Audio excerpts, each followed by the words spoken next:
County. That's a look at the news for now. I'm Noah Haswell on 99.3 FM and AM 1230 WBVP, also streaming live around the world at beavercountyradio.com. Are you ready?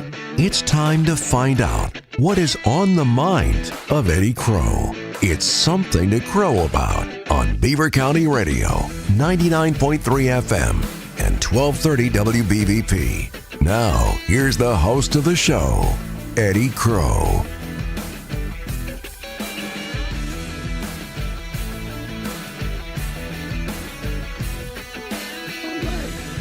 I had to check the calendar because it said the third Tuesday of the month. And I thought, is this the third Tuesday of the month already? And lo and behold, it is. February is flying by. Can't go fast enough because of the cold temperatures we're experiencing now. But Tom Young is here to warm things up and hopefully help you with your financial needs. Tom is a financial coach, a financial advisor, an author of 5 books. He's the publisher of several national magazines and, of course, a professional speaker. And I believe, Tom, you were one of the first Toastmasters in Beaver County, were you not? That was a long time ago. The meetings were in Ambridge, if you remember. I do. Up above, what was... John Pernaris. Yeah, Pernaris' office. Yeah, upstairs. Yes. I did that, and then I did Dale Carnegie up in Beaver Falls. Yeah. That was a long time ago. It just... You know, when the opportunity came and I was entered the financial service business, I just, as of today, at 75 years old, I consider myself a 75-year-old kid still chasing dreams and trying to change people's lives for a living. But I took the Dale Carnegie course, and I don't know what it was, but the very first meeting I got to get up, I won a pen. I don't know if you ever did Dale Carnegie. They gave you pens. Did they? Okay. And that was it. I was already declared better than everybody else in the room because I always had a big mouth and wasn't afraid. I wasn't afraid to talk. But anyway, I'm Tom Young, folks, and we're here today to stir things up.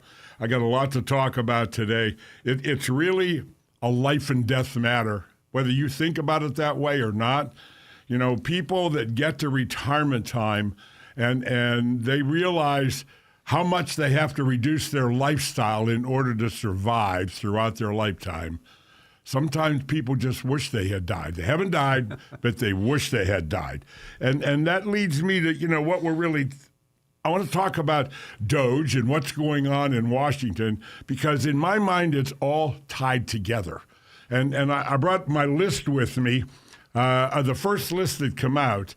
And I don't know if you're a taxpayer, as I am, I don't know how more angry, and I'll use nice words, how more angry I got when I heard some of this stuff.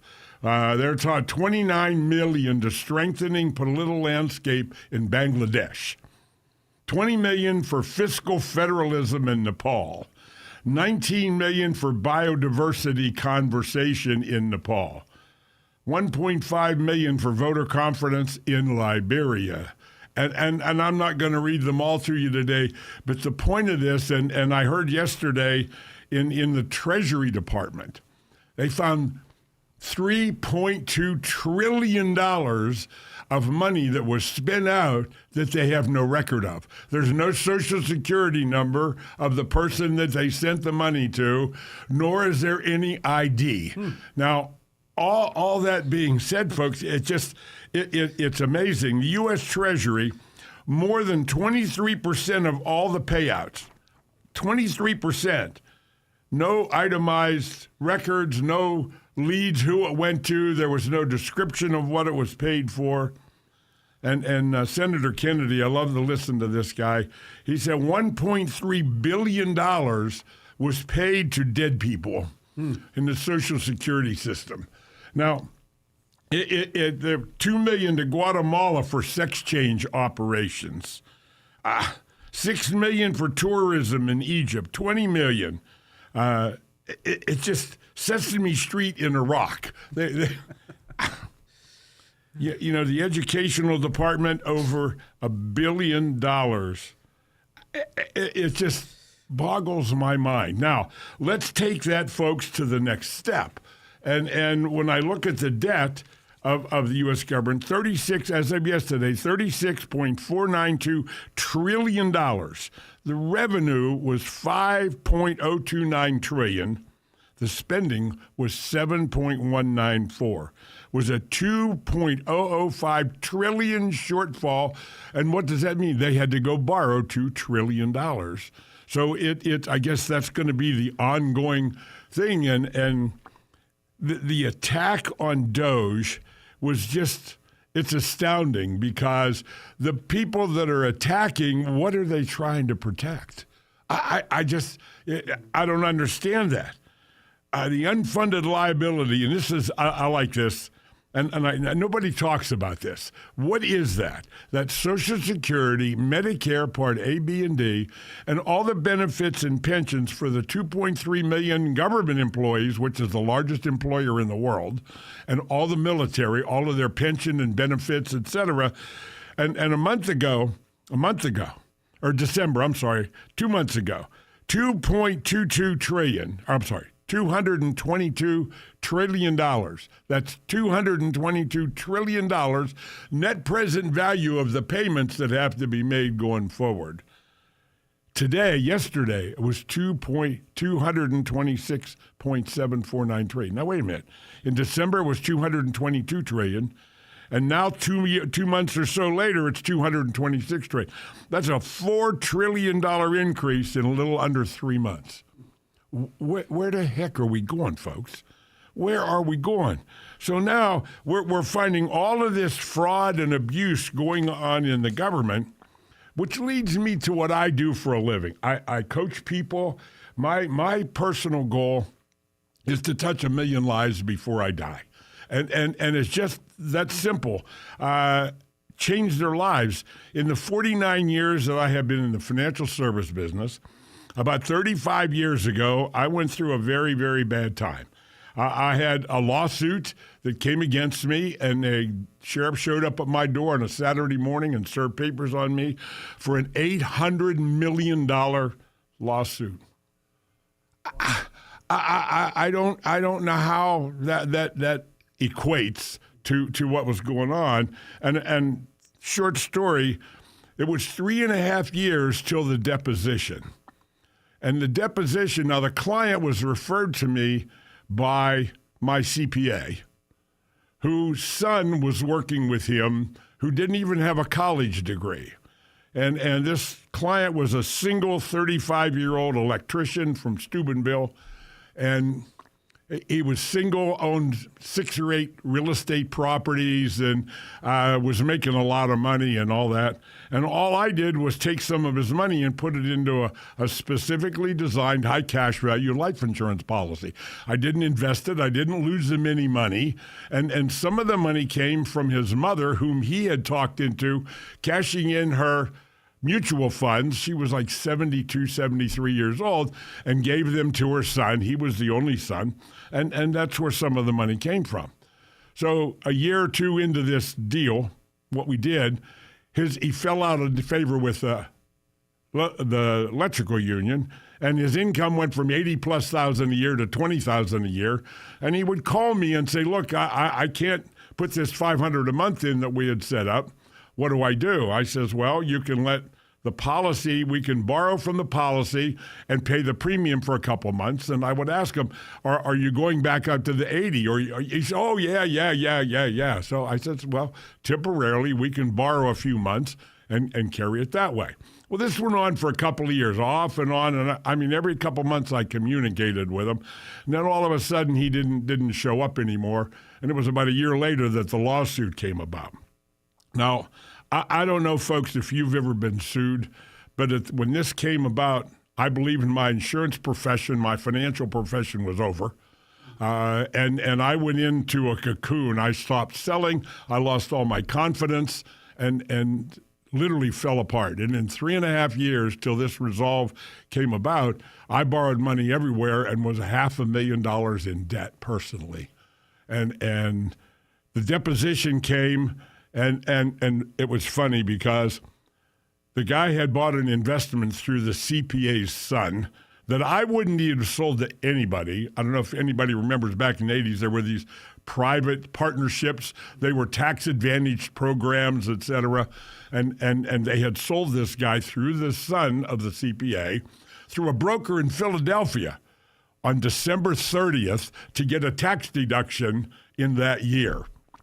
Now, I had those documents because when I see a client, I want to see all your documents. I want to see what you're doing. I want to look at everything because I find lots of inefficiency in money, as I did with this gentleman. And at the deposition, the attorney that represented me, he handed me a tablet, and he says, every time this young man says something, I want you to write something down. He said, I don't care what you write down. I just want him to not to think you're writing something down because he said something. That deposition lasted about 10 minutes. The kid lost his temper and blew up. His attorney couldn't control him. A week later, I got a letter releasing me and exonerating me from the lawsuit. And I still have that letter, but that was the beginning of my life. Now let's take a break. We'll come back, and I want to round this off, and we're going to start talking about the financial world and why they're no different than what's going on with the government right now, and it's why 95% of the people end up dead or dead broke. With Tom Young. Experience with a lively bar atmosphere? Jackson's Restaurant and Bar in Monaca is your go-to destination. Join Jackson's for Thursday Night Live, featuring top-notch local music. At Jackson's, they serve modern American cuisine with a fresh flair. Perfect for lunch, dinner, and now Sunday brunch from 10 to 2, plus Sunday dinner from 2 to 6. Located near the Beaver Valley Mall, adjacent to the Hilton Garden Inn, Jackson's is the perfect venue for your next wedding, bridal shower, birthday, or anniversary. Visit jacksonsbeavervalley.com for details. We have Art Cornell here from the Beaver Cemetery and Mausoleum. Art, what's new at the cemetery? We've just completed a new addition to the mausoleum with above-ground burial crypts, indoor and outdoor niches, and family areas. The Beaver Mausoleum advantages include no plot maintenance, the convenience of a heated and air-conditioned building for visitation, and an adjoining private chapel. It's a perfect final resting place for your loved ones. Thanks, Art. Beaver Cemetery and Mausoleum, serving all of Beaver County since 1865. Here is a question that's very easy to answer. Would you rather be sold something or get professional help and advice that ultimately leads to a strategy that best suits your needs? Tom Young at First Consultants Inc. in Beaver has a unique approach that has won over the trust of even the most skeptical clients. Everybody that's selling is looking for a profit. I focus on creating strategies that are in the client's best interest. Ask yourself this: what have you got to lose? The answer might be a fortune. Get financial strategies instead of a pitch about a product. Visit firstconsultantsinc.com or be a part of Tom Young's live simulcast presentation on the third Tuesday of each month beginning at 9:10 a.m. on Beaver County Radio and Facebook Live. All advisory services are offered through PL Wealth LLC. PL Wealth is a federally registered investment advisor. PL Wealth is in no way affiliated with First Consultants Inc., nor is First Consultants Inc. a registered investment advisor.